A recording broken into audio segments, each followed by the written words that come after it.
What's up, everyone? Hope you're doing well.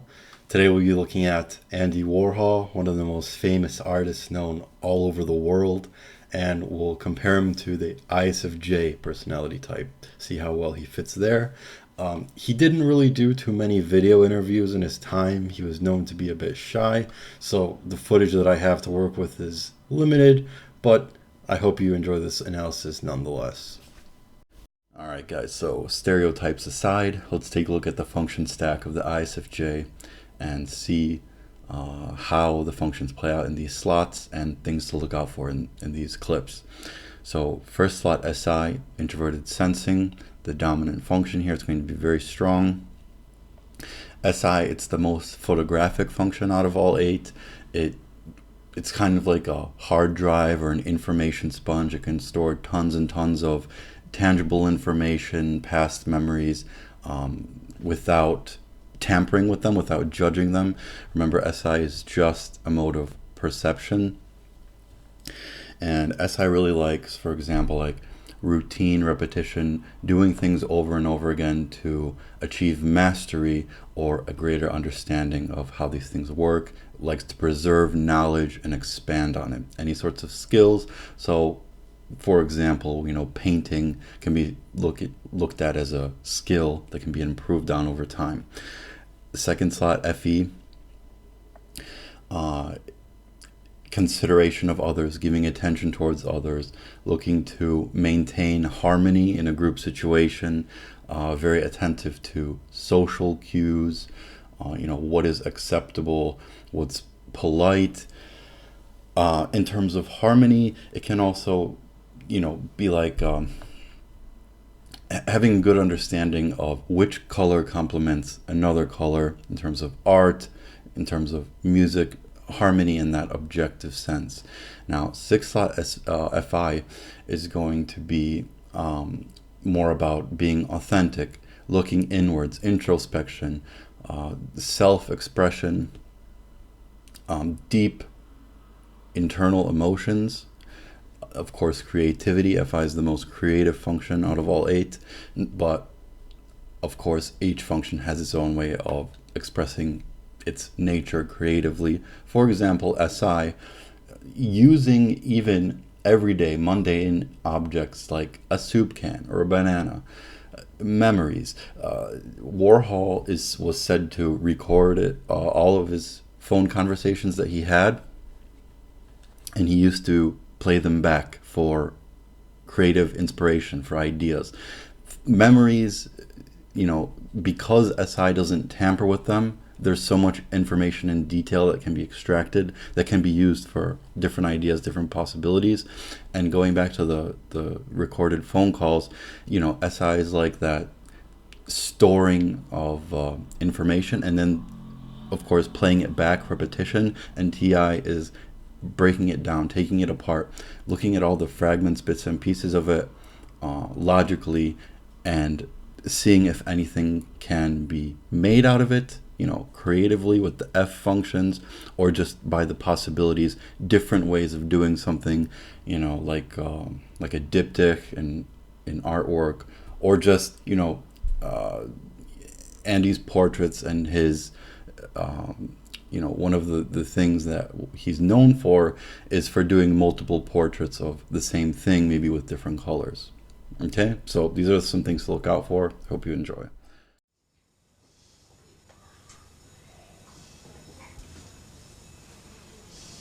Why did you decide to do pets? Well, I got tired of doing people.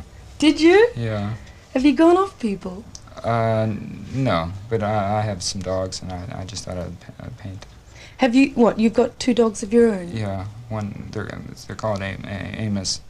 What sort of dogs? They're dachshunds. Are they in the collection here? Yeah, I think they're over there, or downstairs or something. Now, for people not familiar with the way you go about it, how did you actually do them? What's the process involved? Well, I take a photograph, and then I blow up the photograph, and then paint on the photograph, and then screen over the photograph. In terms of SI, think like photography, having the cognitive ability to remember, store, preserve past memories and information, and also being able to recall them so that they can sort of like play out like a roll of film in your head or a snapshot of a moment of time. You'll notice that no other type can do this as well as the SI DOMs can. Would it matter who took the photograph? Well, gee, I like to meet the dog, so I always take the photograph. So what happens now? People, if they want a portrait of their animal, can commission you? Yeah. And what, this is the first yeah, one? this is the first one. It's the nicest dog I've ever met. When will you do It's it? nicer than my dog. Is it? Yes. Do you work hard? I mean, I suspect... Well, I just work all the time. All the time. I suspect a lot of people think you maybe just snap a few Polaroids, blow them up and splash a bit of paint on, but... No, we have a newspaper and I have to do a lot of interviews. And So- I never know what to ask, so that's hard work for me. Are there any famous people you haven't met you'd like to meet? No. You've met them all. No. Just some nice horses. Some nice horses you Yeah. haven't met yet? Yeah. You like meeting animals? Well, horses. Horses more than... Yeah. They're great. Horses. Okay, so I want to comment on humor and what I've noticed that's very common with people with strong SI. They're generally very punny. They'll like puns. Old sayings and adages is another one, but their humor overall can come across as very tongue-in-cheek. That's important. I found that to be true a lot of the time. Tongue-in-cheek. Anyways, I want to touch on something else that's regarding the SJ temperament. One of the big keywords for the Guardians is community, a sense of belonging. It's something that, it can be anything from a exclusive club to a band, a group, doing something in a neighborhood, meeting others. And so what I'm getting at is that Andy owned a massive art studio in New York called The Factory. He invited famous actors, musicians, painters, artists, writers from all over the world, and it's kind of like where they all met and worked together. Another thing he was known for was volunteering at homeless shelters in New York. So I'd say both of those facts are reflected of someone who's community oriented and someone of the SJ temperament most likely. Andy himself was very nurturing, concerned, and understanding towards others, especially those working in the factory. And ISFJs can have this sort of motherly vibe to them. In terms of FE, he was pretty much a genius at bringing people together and advertising, especially networking. FE knows how to harmonize and to network. And at the same time, if there's anyone, disrupting that harmony that's there, FE can also pretty, coldly toss out someone out of the group, because remember, it's just an extroverted function. It wants to externalize itself, wants to go outwards. Warhol's arrival at his London gallery is like a royal progress. The enfant terrible had become grand old man of modern art. But would he reveal much of what is behind the enigmatic image? This is the first sort of major series of self-portraits for quite a long time. What prompted this one? It's just I ran out of ideas. Regarding facial expressions, it's something I want to slowly get into in the future, but a general rule to follow is this.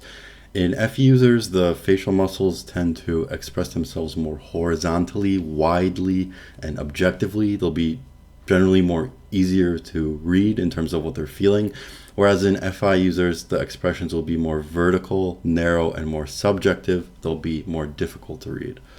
But the one thing Warhol has not been short of is ideas. He's generated enough critical comment to fell a forest or two. Really? Yeah. Then somebody can just, it'd be like a store and they just come in and ask you for a can of soup and that was just the easiest way to do something. Because everybody paints the same picture over and over again anyway, so. The eye contact is pretty receptive, respectful, not wandering.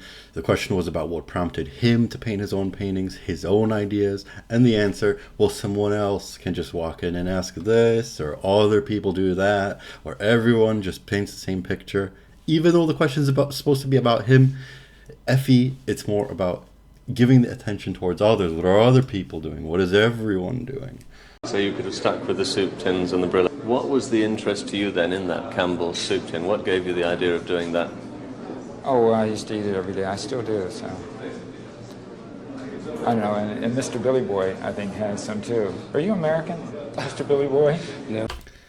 Guys, this right here is a textbook example of 6-slot FI, 2nd-slot FE. It's the, oh, okay, too much attention on me and how I feel and what my own opinions are. Let's just be more objective here. Let's talk about others. Hey, Mr. Billy Boy, how do you feel? I'm from Mars, I think. Oh, Mars. And Christopher Marcus is... I work for Interview Magazine, Andy's magazine. How much are you involved with Interview Magazine? Oh, a lot. I give a cover away every minute, and then I have to go and hide. Is that, though, more important to you at the moment than your own work and your silkscreens, or what's most of your time spent doing? Most of my time is just to get up in the morning. How much do you think of your success as an artist, probably the best known in the world at the moment, is as a result of your own personal image, yourself as a work of art? Extroverted feeling answer coming up in 3, 2, 1. Well, that's what everybody says. I don't know. I work. I work all the time. And work often seems to involve being the apparent calm at the centre of a storm that his presence creates, which of course contributes to the art itself. Okay guys, so look, does this mean every time someone considers or talks about others' opinions that they're using FE? Of course not, but more often than not, I've seen this happen very frequently, especially with FE types, just like with TE types and their preference to state proven facts and reputable sources. Both those functions are extroverted, they want to be objective. It's just very basic. But anyways, I'm going to wrap this one up for now. If you've enjoyed this video, make sure to leave a comment, like, and subscribe. And thank you for watching.